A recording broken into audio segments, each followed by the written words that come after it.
Preparation पे, है ना। प्रिपरेशन पे आपको मेन फोकस रखना है। रिजल्ट अच्छा आएगा बुरा आएगा उससे मतलब नहीं है। हमारा एम होना चाहिए कि हम कितनी प्रिपरेशन अच्छे से कर सकते हैं, कितनी देर तक हम पढ़ सकते हैं अपने एंड से हम कितना बेस्ट दे सकते हैं, इसके बारे में आपको सोचना है। आपको hello guys, this is Priyansh Gautam here, welcome back to another video. आज की वीडियो में हम बात करेंगे मैथ्स के बारे में कि मार्च और अप्रैल में मैथ्स किस तरीके से हमको पढ़ना चाहिए। तो सबसे पहली चीज़ तो आपको बताना चाह रहा हूँ कि मैथ्स की डेट चेंज हो गई है। अब आपका जो मैथ्स का एग्जाम होने वाला था 1 जून को, अब वो होगा 31 मई।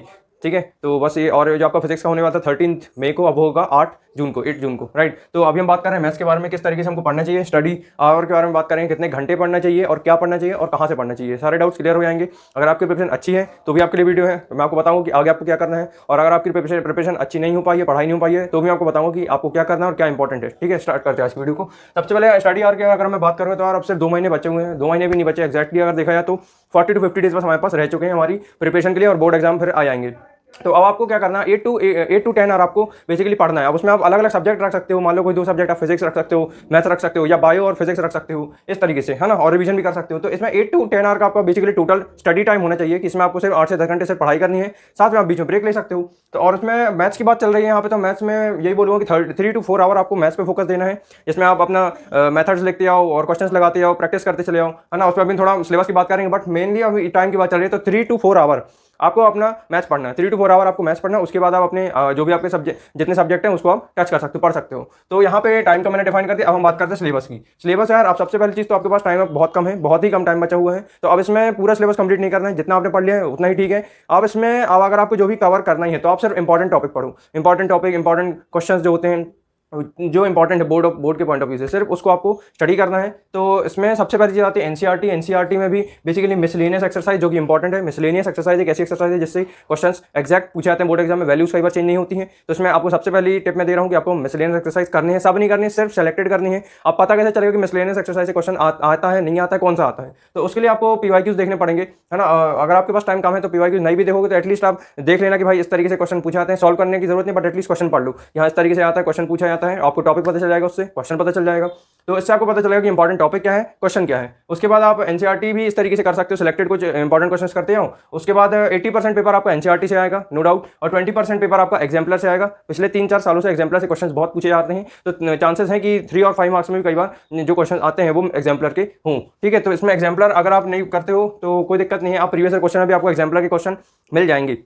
तो आपको पहले एनसीईआरटी पढ़नी है अच्छे से, फिर उसके बाद एग्जाम्पलर के क्वेश्चन टच करते हैं, फिर उसके बाद आपको प्रीवियस क्वेश्चन करना है। प्रीवियस क्वेश्चन एक बार में नहीं होगा सॉल्व, 2 से 3 बार जब आप उसमें बार बार प्रैक्टिस करोगे, लिखते आओगे करते आओगे रोज डेली, तब आपसे फिर वो पीवाईक्यू सॉल्व होने लग जाएगा, है ना। तो स्टार्टिंग में थोड़ी बहुत प्रॉब्लम आएगी, तो पेशेंस रखना, क्लियर। तो इस तरीके से आप अपना सिलेबस कवर कर सकते हो। एनसीईआरटी से 80% पेपर आता है, जितना इंपॉर्टेंट पढ़ लो, और एग्जाम्पलर के जो भी क्वेश्चन अगर आपसे बन जाए तो उनकी आप प्रैक्टिस कर लो। बट पहले कॉन्सेप्ट आप समझ लो, मेथड समझ लो, फिर उसके बाद एग्जाम्पलर के क्वेश्चन करना। उसके बाद मिसलेनियस एक्सरसाइज मैंने बताया कि जो सिलेक्टेड क्वेश्चन है उसको आप प्रैक्टिस कर सकते हो, है ना। तो उसमें आपको बेसिकली क्वेश्चन पे फोकस नहीं रखना है कि क्वेश्चन कौन सा इंपॉर्टेंट है, आपको उसमें मेथड पकड़ना है। मेथड क्या है, किस बारे में बात करी जा रही है ना। क्या बोलते हैं, वही मेथड हो गई, कॉन्सेप्ट हो गया, फॉर्मूला हो गया, ये बेसिक चीज आपको पता होनी चाहिए। तो इसमें आपको कॉन्सेप्ट, मेथड, इन चीज का ध्यान रखना है। तो इस तरीके से आप अपना सिलेबस कंप्लीट कर सकते हो। अब बात करते हैं फोकस किस में करें। अभी आपके साथ बहुत सारी चीजें हुई होंगी, जैसे आपका प्री बोर्ड एग्जाम हुआ होगा, कुछ लोग का अच्छा गया होगा, कुछ लोग का नहीं गया होगा, कुछ लोग का साल अच्छा तैयारी हुई होगी, कुछ लोग की तैयारी अच्छे से नहीं हो पाई होगी। तो अभी हम यहाँ पे बात करें सबसे पहले रिजल्ट की। बहुत लोग को इस टाइम पे 1 महीने पहले, 2 महीने पहले रिजल्ट की बहुत चिंता होने लगती है। वो सबसे ज्यादा फोकस उनका ये रहता है कि पेपर कैसा आएगा, अच्छा आएगा,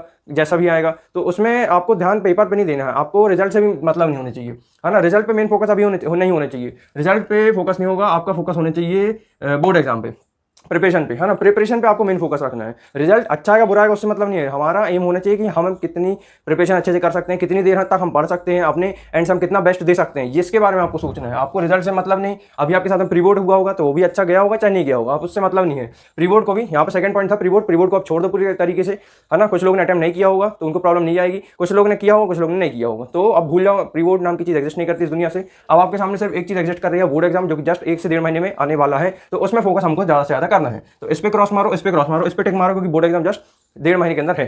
तो इसमें आप टिक मारो। प्रिपरेशन पे आपका मेन फोकस होना चाहिए, 101% आपका प्रिपरेशन पे फोकस होना चाहिए। आपको अपना पूरा एफर्ट लगाना पड़ेगा, है ना। अपने आपसे कमिटमेंट करना पड़ेगा, कसम खा लो और शपथ ले लो कि मैं पढ़ूंगा तो पढ़ूंगा सिर्फ 3 से 4 घंटा, उसके कुछ नहीं करूंगा। तो प्रिपरेशन में आपका 100% हो, फिर उसके बाद भाड़ में गए, मतलब रिजल्ट से फिर मतलब नहीं है ना। मेन फोकस आपका प्रिपरेशन पे होना चाहिए। और डिस्ट्रैक्शन समय अब आपका टाइम बहुत खाने के चांसेस हैं, तो आपको डिस्ट्रैक्शन अवॉइड कर देनी है। फोन ऑन लिमिट में चलाओ, अब चलाना बंद कर दो, सिर्फ और सिर्फ अपनी स्टडी पे आप फोकस करो।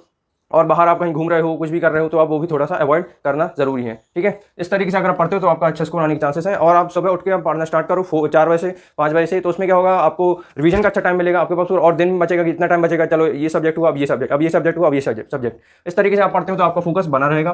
ठीक है, इस पे फोकस रखो, बोर्ड एग्जाम पे, प्रिपरेशन पे। अब बात करते हैं नोट्स की। अब नोट्स कैसे बनाना है, अब देखो कुछ लोग क्या करते हैं, एक्चुअली 2 कॉपी बनाते हैं। एक छोटी सी कॉपी होती है जिसमें सारे फॉर्मूले आ जाते हैं, कॉन्सेप्ट मेथड आ जाता है। मैं उन्हीं लोगों में से हूँ, मतलब मैं क्या करता हूँ, जब भी मैं पढ़ता था तो पहले, और जो मेरे स्टूडेंट है जिनको मैं पढ़ाता हूँ, तो पहले ही कॉपी बनवाता हूँ उनसे शॉर्ट में, जिनसे सारे कॉन्सेप्ट मेथड फॉर्मूला आ जाते हैं। और दूसरी कॉपी में आते हैं सिलेक्टेड क्वेश्चन, सिलेक्टेड नहीं मतलब सारे क्वेश्चन, एनसीईआरटी, पीवाईक्यूज, मतलब जितने क्वेश्चन हो सकते हैं उसमें सब आते हैं, है ना। तो इसमें आपको नोट्स करना है ना, रिवीजन नोट्स आपको बनाते चले आना है। इसी पे एक चीज़ मैं और इंक्लूड करूँगा, सैंपल पेपर। यहाँ पे मैं लिखा नहीं, सैंपल पेपर भी उतना ही इंपॉर्टेंट है यार, सैंपल पेपर।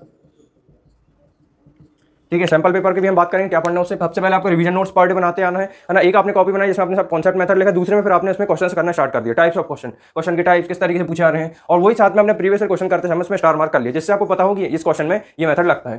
ठीक है, इसके बाद आप शॉर्ट नोट्स बना सकते हो जैसे मैंने आपको बताया कॉपी में, और उसके सामने ऑल फॉर्मुलाज लिख सकते हो उसी कॉपी में। मैंने आपको ऑल फॉर्मुलाज का भी पीडीएफ प्रोवाइड कराया था, और पीवाईक्यूज के जो सिलेक्टेड क्वेश्चन है उसको भी आप लिख सकते हो। तो एक कॉपी बनेगी जिसमें आपने सब मेथड, कॉन्सेप्ट, सब कुछ फॉर्मुला लिख दिया, और दूसरे में आपने क्वेश्चन लिख दिया, किस किस टाइप के क्वेश्चन है, कैसे मेथड क्या है, उसमें आपने लिख दिया। अब सैंपल पेपर की बात आती है, केस स्टडी कुछ क्वेश्चंस हैं जो कि सैंपल पेपर से आपको प्रैक्टिस करना बहुत जरूरी है।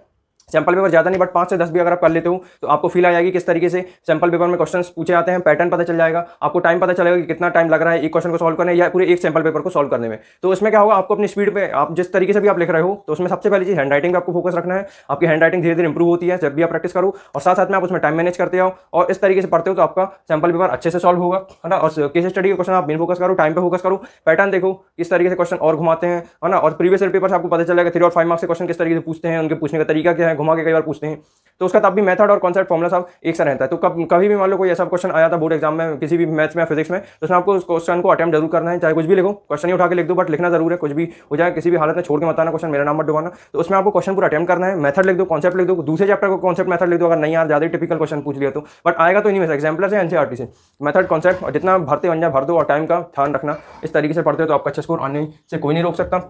तो मैं हमेशा बोलता हूँ कि ये मत सोचिए कितने परसेंट लाना, इतने लाना, उतने लाना, सिर्फ और सिर्फ 101% अपना प्रिपरेशन पे आप दो, तो आपको रिजल्ट उससे ज़्यादा मिलेगा जितना आप एक्सपेक्ट कर रहे हो। तो बस इसी के साथ आज का वीडियो में खत्म करता हूँ। पढ़ाई करते रहिए, ऑल द वेरी बेस्ट, और कॉन्फिडेंट रहो, ऑल द बेस्ट, बाय।